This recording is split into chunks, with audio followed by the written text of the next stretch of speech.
tunin zong holim na khat ana nei heten montina he video na ve ho zo sin a bon ne channel en avelen kan lim nei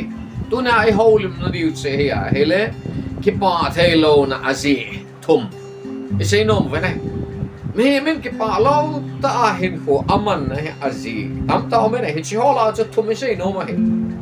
akhat na Kipahtheilouna Ajeh chu phat che sa igel zizi uri ai na Kipahtheilouna tam zo chu phat che sa anawang si na negel do ji na ham sit na negel do ji na lo sak na negel do ji min na bol en sit na min na su lu han na su la sit na chi ho na gel ji a chu na Kipahtheilouna ya chi ho na gel lai si a phat che sa na gel lai si a chu na Kipahtheilouna kipa lau ta hin ko mang ho hi phat che sa gel jing ho a hi no mo vati hi adi na tam ta uma hi ti hin he na phat che sa ho gel na a hin ko na mo man mal lo ding ta tela ani na a sei no mo chu Kipahtheilouna Ajeh chu midang te kite ka ji mi loi khat chena hele mi bol bang ka bol the pui mi hi bang ka hi zo pu mi lo len ban ka lo hing zo pu alo la mi nei ka nei zo pu mi ne ka nei zo pu mi sil le chen bang ka cheng zo pu ti amidang to akite ka ji wa Kipahtheilouna ta hin ko man ya chu mi to ne kite ka lai se a chu Kipahtheilouna ko na Theilouna de ya Kipahtheilouna ko man din til nang na hi na be ma chu na nei be ma chu na lung alai the nei ya chu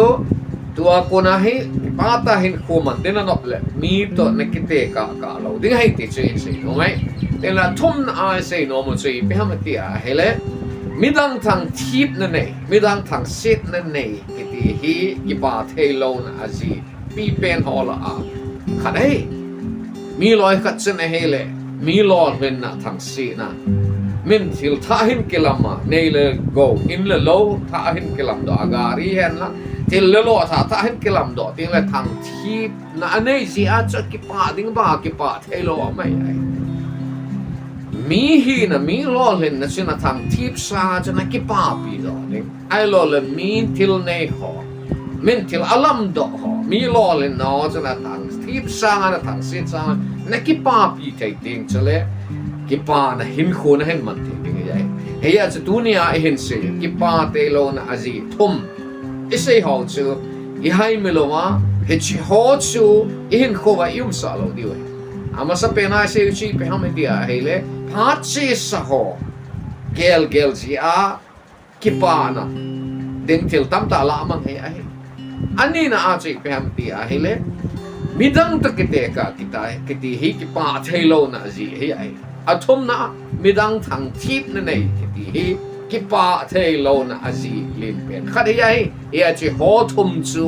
na hin kho a na koi lo ngai na he tunia Kipahtheilouna Ajeh Thum isei yo anangai ho zo se nom na mon che wa pagai patinen phathei na bo tao hen